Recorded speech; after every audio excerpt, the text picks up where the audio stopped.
Good evening, everyone. Welcome to the Wealth Mindset and Real Estate Investing virtual meetup. I'm glad that you're here. This virtual meetup, I'm your host, Christopher Price of the Wealth Mindset and Real Estate Investing Meetup. I'm also managing partner at Boost Capital Group and CEO and co-founder of Red Fox Multifamily. Before we go into tonight's presentation, I want to give you a little bit of information about the meetup and our sponsors. So, first of all, the Wealth Mindset and Real Estate Investing Meetup is open to all who are interested in growing generational wealth through passive real estate investing and increasing their financial intelligence. This meetup is for the busy professionals and retirees across various industries. The individuals in the group make a good living and have discretionary income to invest in real estate for its proven wealth building power, but don't have the time, skill set, or network to do it at speed and at scale. This meetup focuses on helping us all grow our wealth mindset by learning how to build and preserve wealth while developing and maintaining an abundance mindset. This meetup will focus on multifamily real estate investing as well as other proven ways to build wealth through real estate through passive investments. And we're sponsored by Red Fox Multifamily. Red Fox Multifamily helps pharmaceutical and life science industry professionals diversify their portfolios and add passive income and get all the other benefits and perks of real estate investing without having to do any of the work themselves. Red Fox Multifamily partners with passive investors to buy commercial multifamily real estate based on vetted opportunities we get access to from our trusted network of top operators in the best markets throughout the country.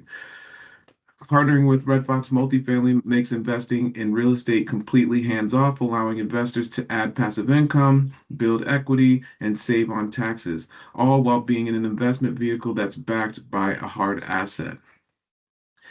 And our other sponsor is Boost Capital Group. Boost Capital Group's vision is to become the premier partner for busy professionals and entrepreneurs seeking to build and preserve wealth through passive real estate investments. And as always, for those of you who have not had a chance to connect with, please do reach out to me. I love connecting with people, want to learn a little bit about you, what you're looking to get into, how I can help you on your real estate investing journey. You can email me at chris@boostmycapital.com or scan the QR code for all of my contact information. Happy to speak with you and support your goals. So for tonight, we're going to go through a couple of things for the agenda. We'll have a brief introduction of our speaker this evening. I'm super excited for everyone to learn from our special guest.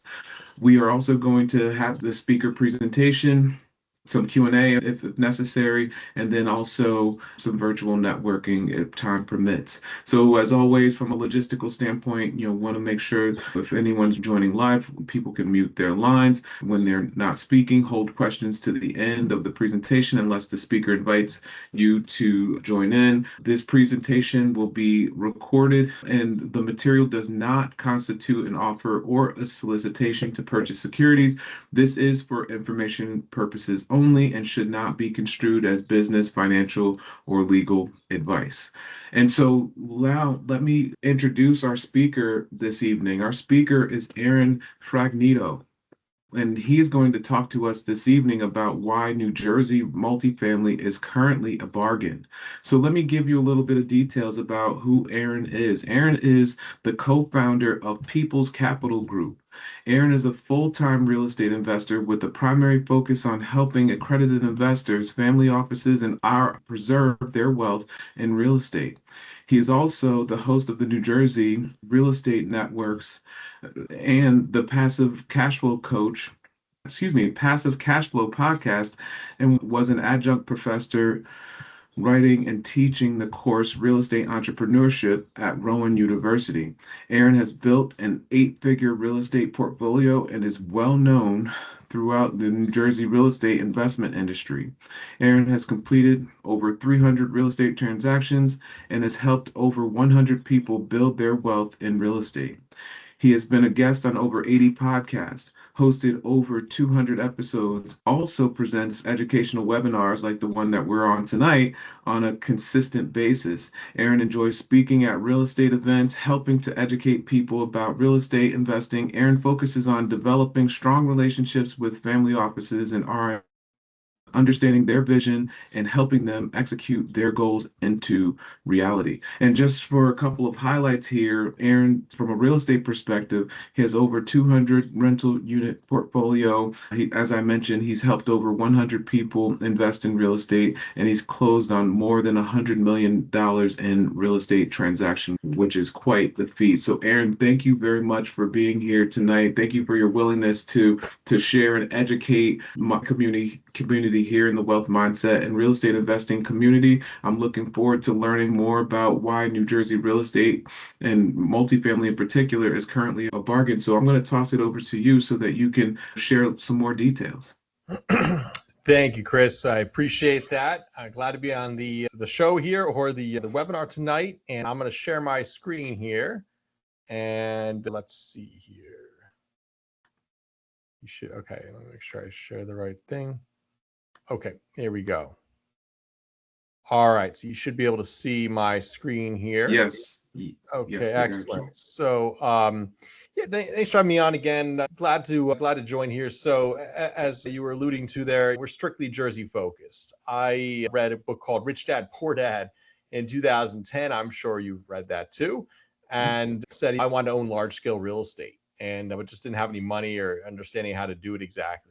So I made a list, and I said at the top I want to have $1 million in net worth and $100,000 of passive income over the next 10 years, and work my way down from that. And I realized I need to learn the market and learn how real estate transactions work and meet real estate investors who are actually successfully investing in real estate. And so I started as a realtor. It was 2010. I listed my first property. No one called. And I would call the seller and say, hey, we got to drop the price. And they'd yell at me, and we drop the price. We do that about 3 or 4 times till finally I sold my first deal.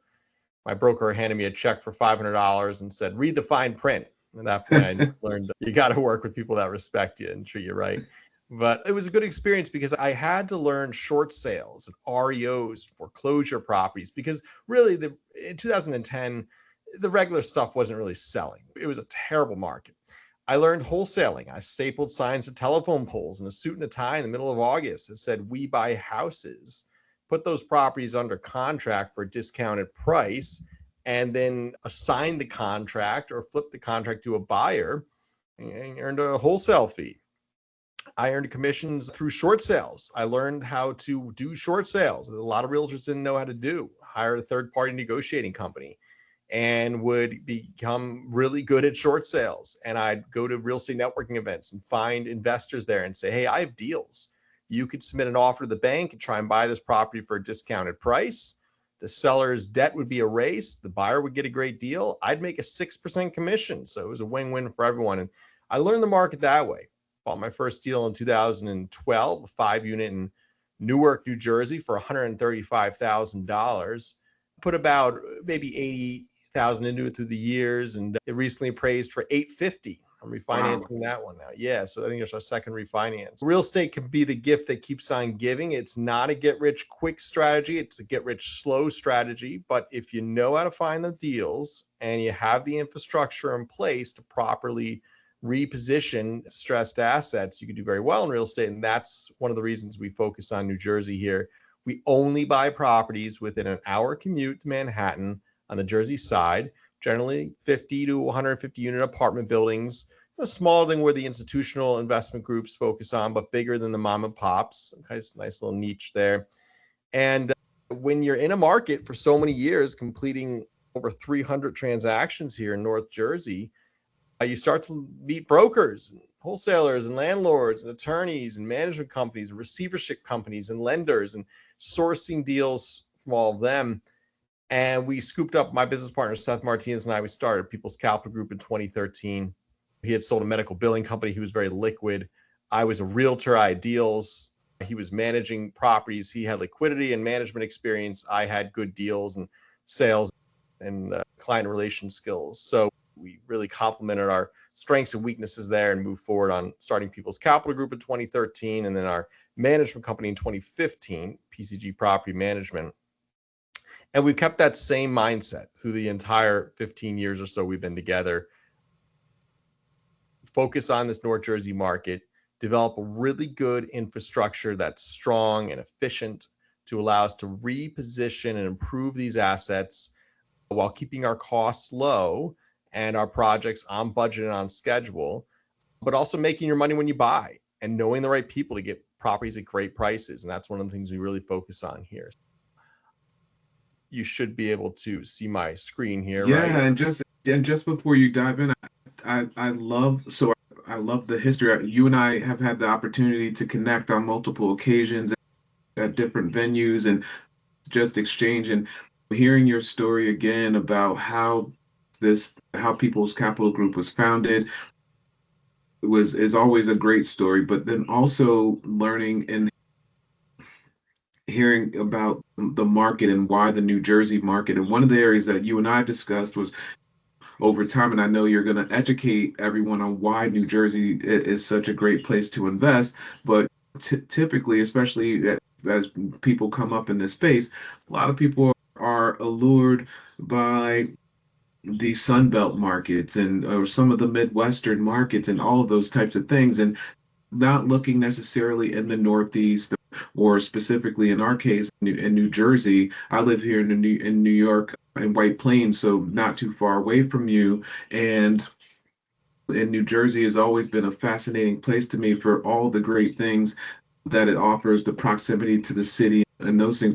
But you guys clearly have a thesis and have tried and true practical application of these things. So I think it's going to be great to help people really understand why the Jersey market and the methodology or the criteria that you guys are looking at is very specific. You're not shooting in the dark here. You guys are very deliberate about what you're focused on and why it works. And so I'm super excited to hear this.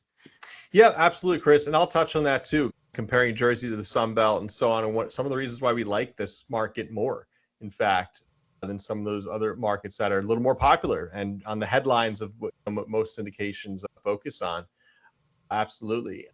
Yeah, and that's it. We are laser focused on this market. I do think real estate's a local business.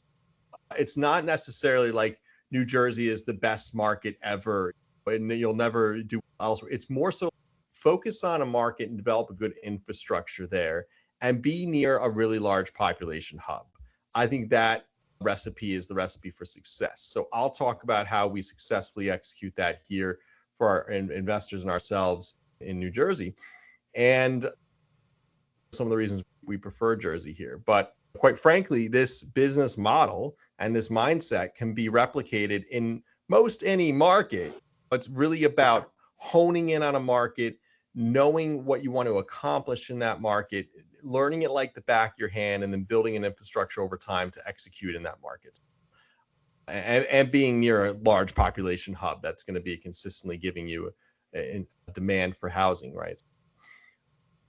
But here's what's going on right now in the market here in Jersey and also in general with real estate loans. So we have multifamily debt maturities and the cliff ahead right now. There's been a sharp increase in maturities that's beginning right now, really in 2026. And this isn't new news. You'll see headlines about this as well, but it's important to understand what this means, okay? Because right now, over $930 billion in commercial real estate loans are scheduled to mature in 2026. And also multifamily maturities are projected to rise about 56% to about 162 billion here in 2026, with roughly another 168 billion in 2027, right? So just some large numbers so you can see it really is hitting a bit of a cliff here. Now, you can play a little bit of kick the can down the road with the lenders and try to extend debt maturities, and maybe they'll give you 12, 18 months. That's what's been happening as well. But eventually you're going to have to pay the piper, and these owners of these properties are going to have to recollateralize these loans. And I'll dig into kind of what that means here. So Let's go over refinancing reality here. Okay, so your loan is coming due. You have a $10 million loan on an apartment building, let's say, and the refinance debt today. So the loan amount's $10 million. The interest rate is going from 3.5%, which you locked in 5 years ago, fixed for 3.5 years. Well, that 5 years is up now.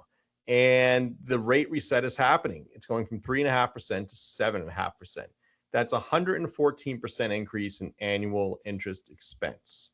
Okay, going from $350,000 a year to $750,000 a year in interest expense. Now, you might say, okay, this building is no longer going to cash flow. And that's definitely probably going to be the case here. But that's not where the story ends.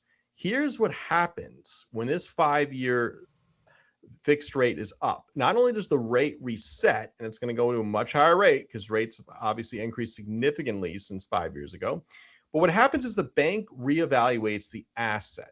And they say that, hey, your asset has to be within a certain loan to value. Usually it's like 70, 65, maybe 75% loan to value. All right. So if you owe $10 million on a property, and when you bought it, it appraised for $15 million, right? And the bank said, okay, this loan is 66% of the property value that qualifies, but we're going to reevaluate the property either every year or at the end of 5 years. And if the property value drops, you'll have to pay that principal balance down to get your loan to value ratio in line with what our restrictions are. We don't want you to have a loan that's worth more than, say, in this case, 66% or 65% of a property value. Okay. Now, here's the problem. Property values dropped in commercial real estate by 20 to 30% over the last 3 years. Interest rates went up significantly, and that pushed property values, commercial property values, down significantly. Now, interestingly, also, what's really strange about this market is residential prices continue to grow. Residential single-family homes, 4 units or less, those continue to grow. It's about a third more expensive to own a home here in New Jersey than it is to rent. So most people are actually renting because home prices are sky high, but commercial real estate prices have come down significantly. And rent growth grew a lot over the last 5 years. Now it's kind of stagnant, but it's had such a good run that it's pretty strong rents here in Jersey. But the bottom line is, in this scenario, you own a loan amount of $10 million, your property value drops by 20 to 30%. The bank comes out and reevaluates your property. They say, hey, buddy, you need to pay down this principal loan amount to make sure you're within the loan to value restrictions or standards of the loan. And you need to write a check to us for $2 million to pay down your loan. Because when you bought the property, it's worth $15 million. Now it's worth $12 million. And your loan is 10, and that's too high a loan for your current property value. So you need to sell the property, pay off the debt, or write us a check to pay down your loan amount. Oh, and by the way, your rate is going to more than double right now, and your interest payment's going to more than double. Oh, yeah.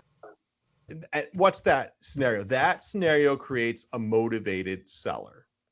Yes. Someone who is now under pressure to either do a capital injection into a deal or sell and potentially lose his equity in the deal as well, which he really doesn't want to do, right? For him and his investors. So this is a motivated seller. Now, what happens in some of these scenarios is the bank will actually start to foreclose on the asset as well.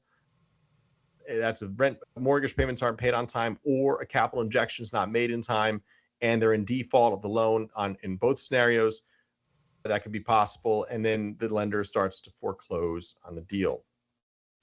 Then what a lender does, they come to a company like ours. We close fast. We have the infrastructure in place. The relationships are there. And they say, hey, you know what? We're in the process of foreclosing on this property. It's going to take 1 to 2 years. Why don't you just buy it now? And by the way, we'll give you a really good price because we don't want to really air our dirty laundry and let everyone know we have a loan in default on this property and run through a bunch of buyers and tell everyone, yeah, we made a mistake. We lend it on an asset that's not performing. We lend it to a borrower that wasn't a good bet. And we messed up and now our loan's not performing. Let's keep that on the down low. And maybe instead of the property's worth 12 million, let's sell to you for 11 million. In fact, we'll even give you a loan on this building. We'll give you an $8 million loan at a really nice interest rate, and forget the points, because we want this to be fixed. We want this. We know the property. We like the property. We're comfortable lending on the property. We just don't want to lend 10 million. We want to lend 8 million. And we'll give you a nice price discount for that and good loan terms. So that's what we're doing right now. We are negotiating with a bank. We're buying a property that's 63 units in Newark, New Jersey, about a 30-minute commute to the New York City. The developer just finished building it last year. It's 60% leased up, and he owes $22.5 million to the lender. Oh boy. Yeah, and we're trying to buy it for $17.6 million, and the lender's down to 17.9. We're trying to push him down even more. And right now, the lender's like, hey, you know what else we'll do? We'll be your lender to buy this property. Oh boy. We know the property. The lender knows the property. They're motivated. Who is the most motivated lender to lend on this deal, right? The deal that they're losing money on, the loan's not performing. Keep in mind, banks are not in the business of taking over title of real estate. They're in the business of lending money. But here's what happens when a bank has a non-performing loan. If a bank has a $22.5 million non-performing loan, the FDIC or the government, the requirements of that bank is to then keep that $22.5 million stored away, because that's a non-performing loan on their books. And if the loan goes bad, the bank has to have the money there to pay that loan back.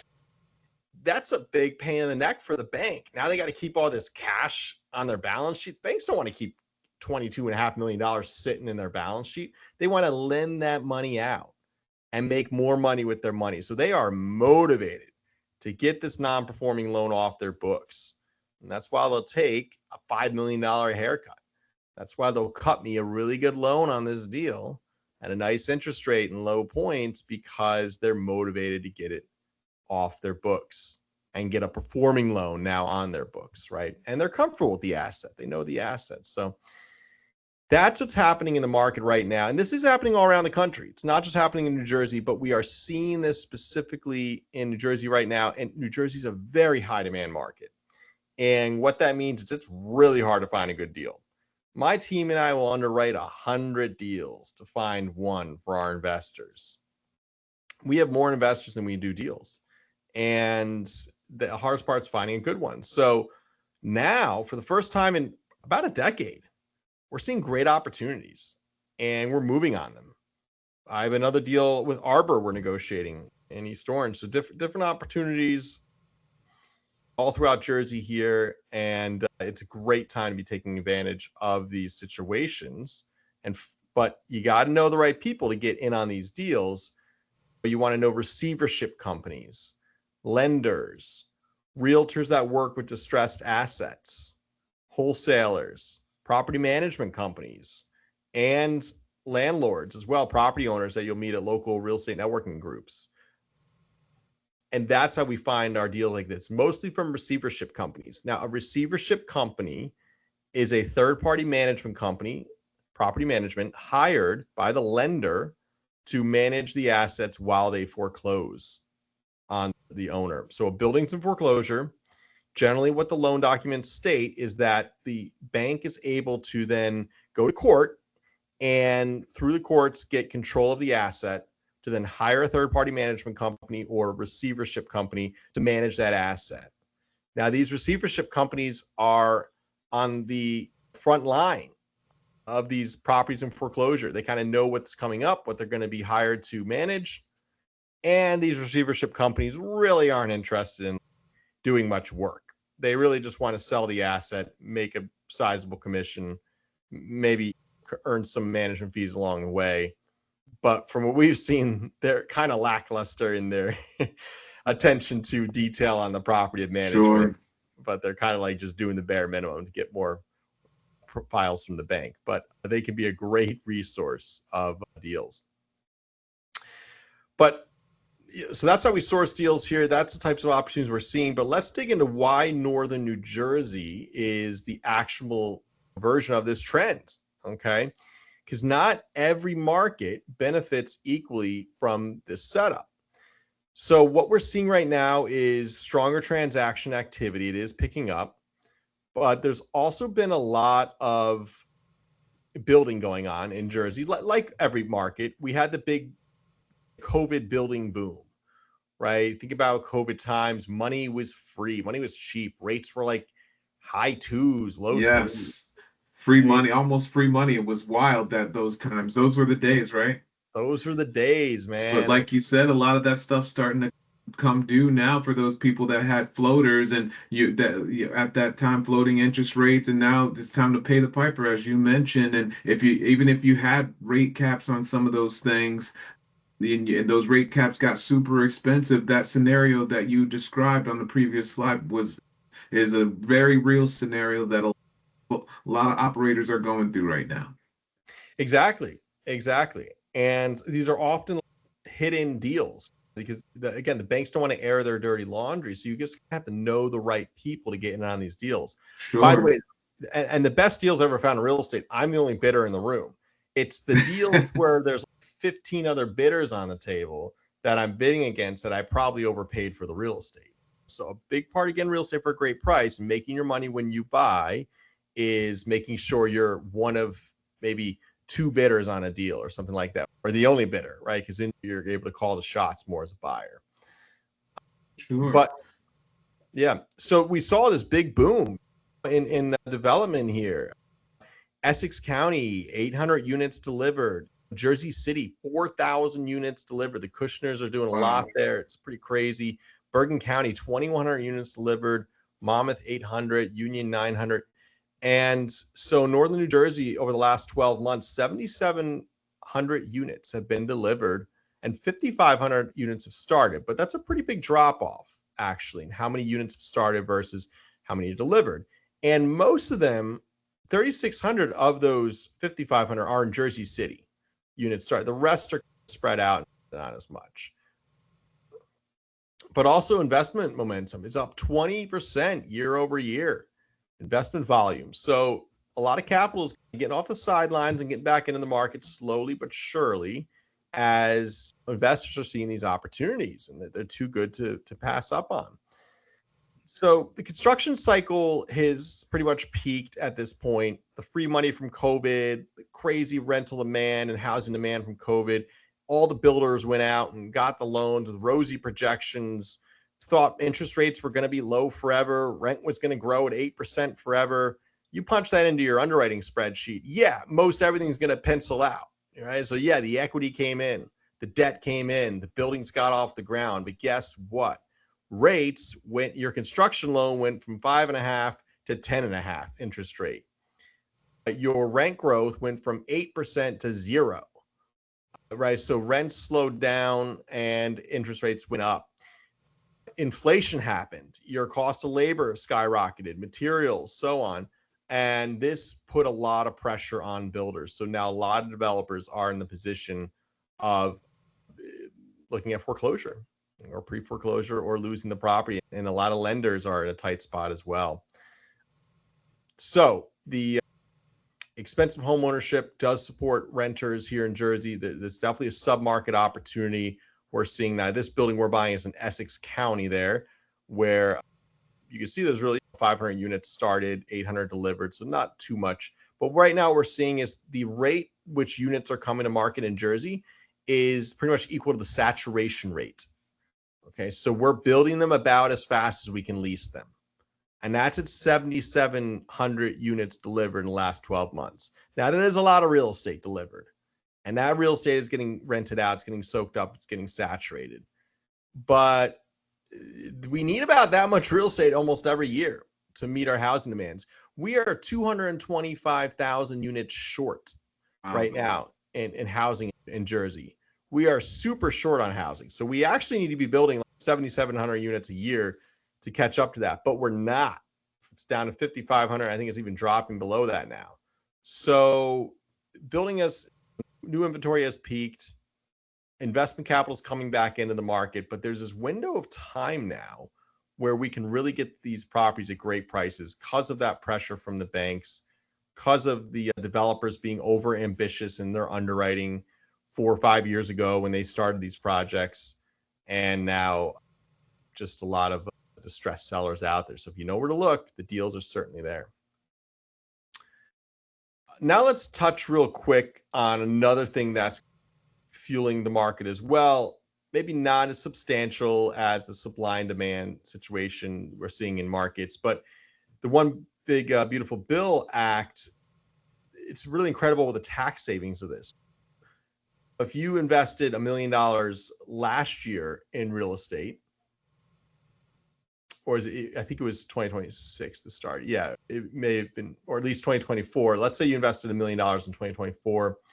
You would have got about a 25% tax write-off, right? So we bought a deal in 2024 in Passaic, New Jersey. An investor came in with $1 million.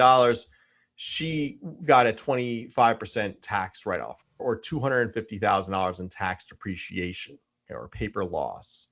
Okay. Now with the One Big Beautiful Bill, that's doubled because accelerated depreciation is back up to 100%.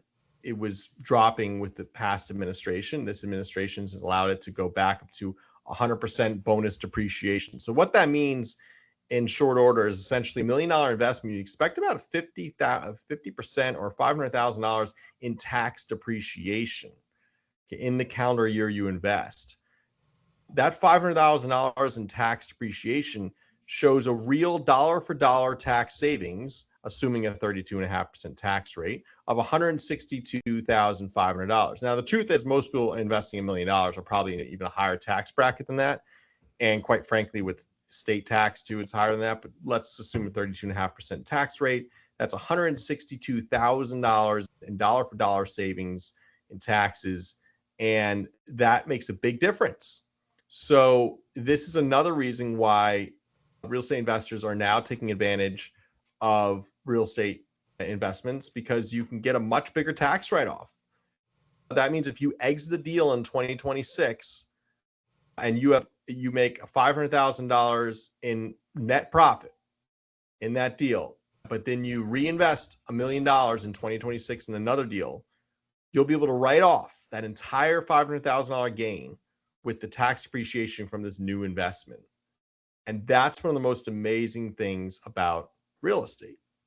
See, if you sold a stock portfolio and you had $500,000 in gains, there's really not gains. Yeah, you're pretty much paying the piper. 40% of that's going to go to the IRS. Or it depends how long you've held it and so on. Even if it's 25%, that's a heavy check. That's what, 150 grand, something like that. You're writing to the IRS. That's a sizable check you're writing, 175,000. Right. So in this case, if you make $500,000 in real estate in gains, but you then reinvest in another opportunity and you create $500,000 in tax depreciation in the same calendar year, you can write off that gain with the tax depreciation from the new investment and essentially owe $0 to the IRS. And that's much nicer than owing the IRS 175 grand or so in taxes. So really attractive opportunity there. So worth noting that is something that's helping to fuel the market as well and fuel investments. But here's how we typically structure our investments. Just a hypothetical $100,000 investment. Typically, we're looking at a 3 to 5 year hold. We first of all want to make our money when we buy these properties for a discounted price. So in this, your first year, you have the investment. Then we generally are targeting between 3 to 5% cash flow per year. So that's distributed out on a monthly basis, $3,000 to $5,000 annually distributed out monthly. We also try to do a refinance along the way. Now, this chart doesn't show that, but for this current example, we're targeting about a 4% cash flow. So $100,000, you'd expect about $4,000 a year in cash flow. That's distributed out on a monthly basis. And then there's the refinance at month 18. We're targeting about a 22% return of capital to refinance. So $100,000 investment, you expect about $22,000 back at month 18. And we plan to sell the property by years 3 to 4. And total investment returns about 1.5x. So $100,000 investment, you'd expect about $150,000 in total on the investment, or about an IRR of 15 to 16%. We generally get a loan on these assets of 60 to 70%. And we're targeting returns of 1.5 to 2x over 3 to 5 years, depending on the opportunity. I did want to bring to light a pretty cool resource we just came out with here, the New Jersey Multifamily Investor Guide. Chris, for your group, what I'll do is I can send you the link to this. We just posted this on our website. And if you are interested in New Jersey real estate investing, this is a really neat guide to help you through that.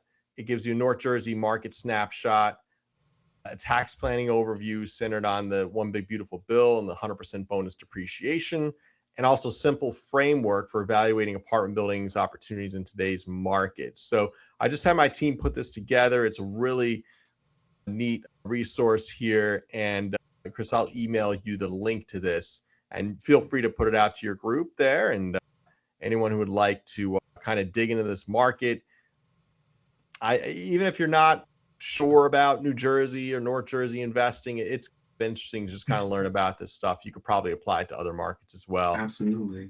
So we could send that out to your members there. Oh, Aaron, really appreciate that, man. That's solid. I will at 100%.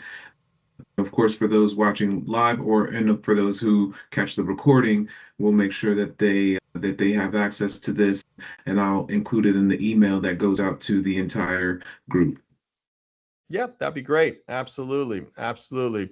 And yeah, I know we had an hour allocated here, but I figured I'd take it easy on you guys and get this thing to the finish line here. No, that's a fantastic presentation, and I definitely have a few follow-ups for you, because you hit on so many great topics around why the New Jersey market is such a great market to look at. But you talked about a few dynamics. One of the interesting dynamics that's happening in a lot of major metros is this idea, not the idea, but the reality of I think you quoted about 7,000 units in that Bergen County, Essex County, Union County area coming online. And so one would think that if that many units are coming online with the apartment buildings in those areas, that it's going to be an oversupply, and then that's going to force existing rents for existing assets to maybe either hold the line or perhaps even drop, or maybe more concessions have to come online, especially if those assets are not A-class assets. Maybe they have to do some things to be competitive in that marketplace. But maybe talk a little bit about what the absorption rates that are happening in that market, and maybe you can talk a little bit about the residential or single family home market in combination with that in that northern Jersey area, because for many people, I think that those assets might be a little too far out of reach. So these sweet spots for apartments are probably right in that area. But maybe you could talk a little bit more about that. Sure. And that's, people say, why do you invest in a blue state? Isn't it hard to be a landlord there? And there are additional challenges to investing in a blue state over a red state. It does take about 90 days to evict someone, much better than New York City, which can take a year or two. But here's the thing about learning how to navigate red tape in a blue state. One of the benefits of investing in a blue state is that there is more red tape, which means development is slower to get off the ground. So we don't see that crazy fast development, the oversaturation of a market that we saw maybe in Phoenix or Austin or parts of Florida or Dallas and even the Carolinas, a lot of the Smile states.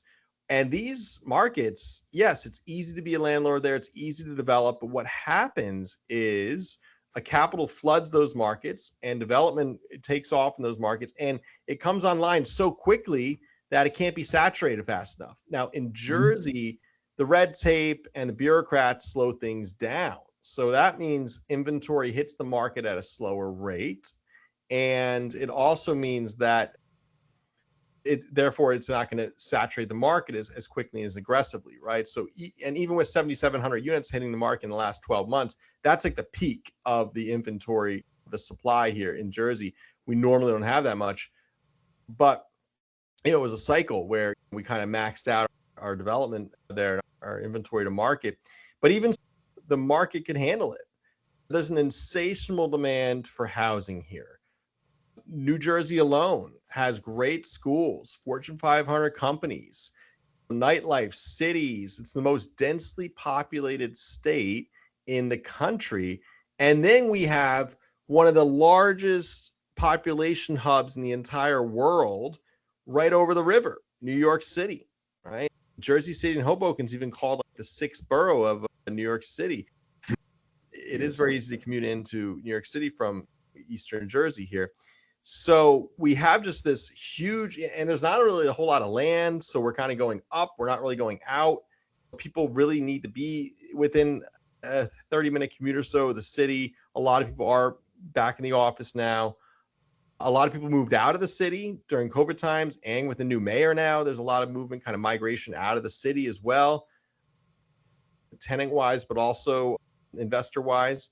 And so we're seeing just the amount of inventory on the market is getting saturated at a healthy rate. And that's the double-edged sword. As long as you know your municipality, the laws change from municipality to municipality. Sure.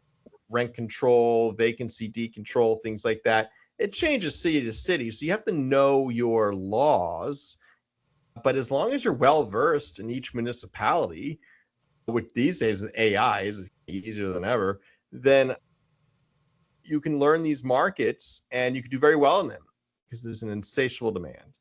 And there's a lot of older real estate in need of repositioning and renovation to kind of get it up to code and get it up to the standard that tenants are desiring. So that play of taking like an older pre-war Class C building and repositioning it into Class B can be a very lucrative play in this North Jersey market.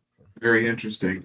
And maybe talk a little bit about the single family home market, because that plays a big picture into apartment rentals in the space that you're talking about.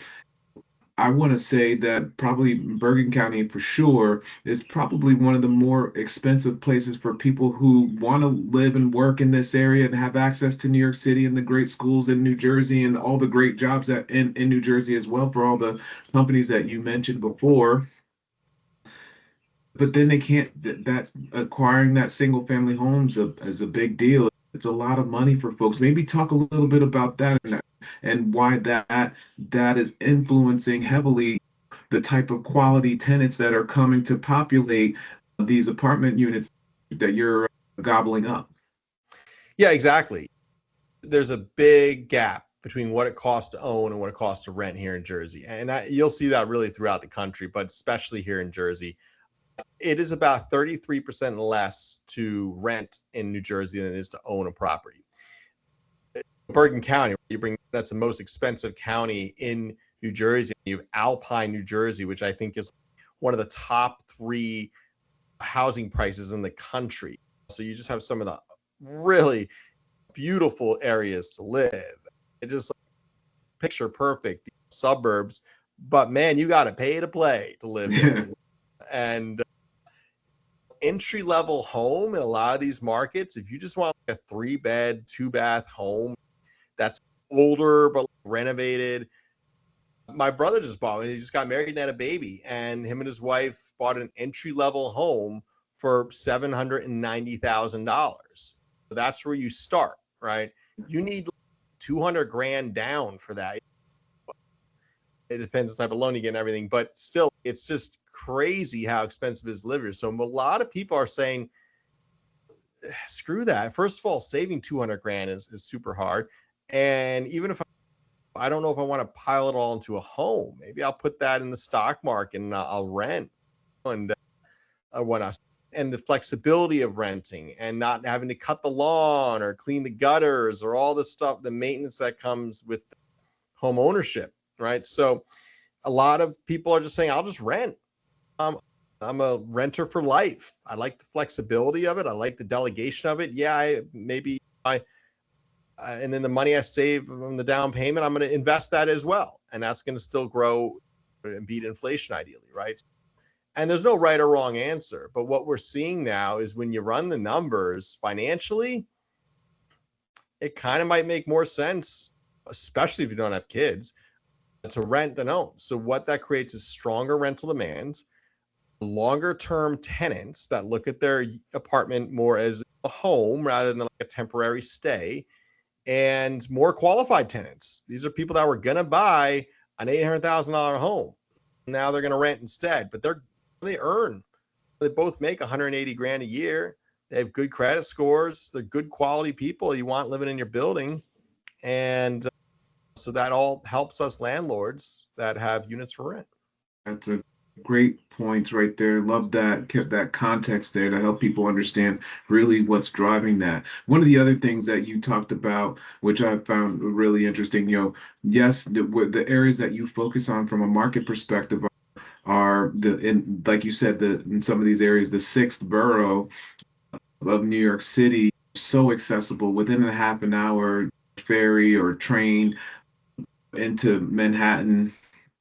But the part of the benefits of being in that proximity is the diversity of the economy, not only in New York City, but also the diversity of the economy that New Jersey has, really invested tremendously in over the past several decades. And for me, what's interesting, I come from the pharmaceutical industry, and I know Jersey there's called Pharma land for a reason, because there's a number of major pharmaceutical companies in New Jersey. And again, this is just the way that I look at it, which translates to, from your perspective, people that are looking to live in your buildings that you acquire and make nice for everyone and do exactly in that scenario that you described. So maybe talk a little bit more about the diversity of the economy and the area that you're focusing on, because it is not just about New York City. There are other places that people live and work in these areas as well. Absolutely. And I think we're like number one or number two in pharmaceutical companies. We have Johnson and Johnson. Oh, I just actually put in AI here. We're the number one pharmaceutical state in the country, and home to 14 of the 20 largest pharmaceutical companies in the US. So really incredible amount of pharmaceutical companies here. And yeah, and those are great paying jobs. And those are highly educated individuals. We have a lot of colleges here, great schools, safe neighborhoods. But yeah, so just Jersey alone has a huge amount of jobs. It's 63,000 jobs directly related to the industry. Number one in the country, number two for cancer medication. 1,500 registered pharmaceutical medicine manufacturing companies in Jersey here. Yeah, just a huge amount of demand here. Merck, Johnson & Johnson, Bayer, Novo Nordisk, Novartis. That's one of the things too. Take away New York City, we still have a lot going on here. Jersey City alone is a huge city. Newark, huge city. And then there's lots of charming kind of suburban cities, Morristown, Plainfield, and even Trenton. And it's interesting though, Jersey, you get down to South Jersey and it is actually very desolate. Of course, we have the Jersey Shore, which has its own little charm to it. Of course. Sure people have vacationed there. You ever go to the I've Jersey Shore? spent many a summer on the Jersey Shore, down the shore, as they say. But yeah, I miss it, and you may have to give my kids that experience. Oh, it's beautiful, man. I was there as a kid. I was there as a young adult at Belmar. I think I fell in love. I think I had my Oh heart yeah. broken. Oh yeah. And everything in between. That's right. Yes, sir. Oh my gosh. Yeah, really good memories there. But you go to South Jersey, it's desolate. I think one of the least populated state parks in the country is in the Pine Barrens in South Jersey. So it's really wacky. We have different sports teams. If you live below 195, you're probably a Eagles and a Phillies fan. If you live Sure. north of 195, you're probably a Giants and a Yankees or Mets fan or Jets. So we call bagel meat on a bagel different things, and it's funny. So it's two different cultures, two different markets, and that's why we focus on the North Jersey market here. But North Jersey, we have this crazy amount of demand, and it is now going into Central Jersey, which does exist, and but all different cultures here, melting pots. It's beautiful.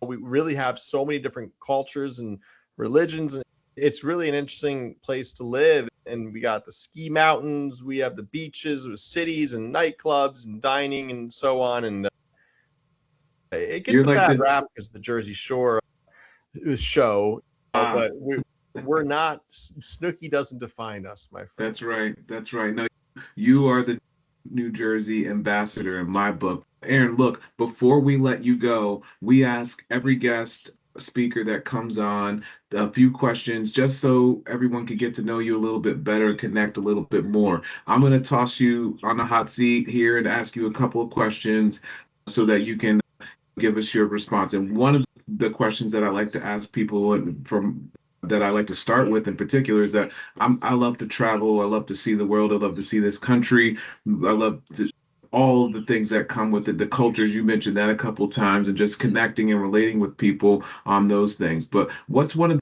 the best trips that you've ever taken and why?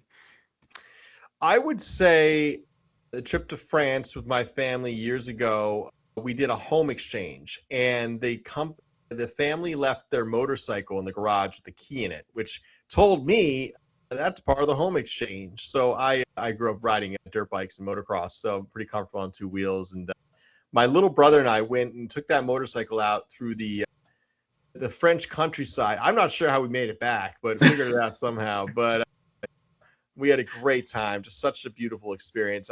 I was probably 15 years old, and I still remember that to this day. Yeah. Very cool. You mentioned some things throughout the presentation that are really interesting, but maybe you can share with the group one of the things that you're most excited about that you're working on these days. Sure. So I think this opportunity in Newark, New Jersey, we're purchasing this distressed asset. We're buying for a huge discount, a brand new building, beautiful Class A real estate. It's like walking onto a car lot and getting like a brand new car for 30% less than it cost the factory to build it. And it's just a phenomenal opportunity. We'll underwrite 100 deals to find something like this. So I'm pretty excited about it. That's awesome. You talked at the beginning of the meeting, you talked about some of the goals that you had when you read that purple book, Rich Dad, Poor Dad, and some of the financial goals that you had. And one of the things that we talk about here is financial freedom. What does financial freedom mean to you? Pretty much being able to do what you want, when you want, with who you want, right? And travel is extremely important, seeing the world. Yeah, I don't think anyone's ever laid on their deathbed and said, I wish I worked more hours, right? Right now, I am in build mode. I'm building my company. I'm working with a lot of investors. We're branching into family offices and institutional capital and building out our retail base. But at a certain time, I'm definitely going to slow down a little bit and Yeah. smell the roses and travel and really spend more time with my son as well, and just try to enjoy this beautiful world that God's created for us. Amen to that. And the last question that I have for you, the name of this show is Wealth Mindset and Real Estate Investing. And when I named the show, I was on this journey of personal development and growth and having an abundance mindset. And I landed on wealth mindset. But what does having a wealth mindset mean to you? I think not having a scarcity mindset, which I actually struggle with that. I think deep down I'm frugal, which is good as an entrepreneur, right? We don't want to be like breaking the bank, but I also have recognized through the years you kind of pay for what you get. And if everything you do in life is to save a buck, then you're just not going to get ahead. So don't be afraid to spend money where it matters. I needed a new wardrobe. My girlfriend, like, you need a new wardrobe. You're outdated. I lost 55 pounds in 2 years. A lot of my clothes, Congratulations. thank you, don't fit me.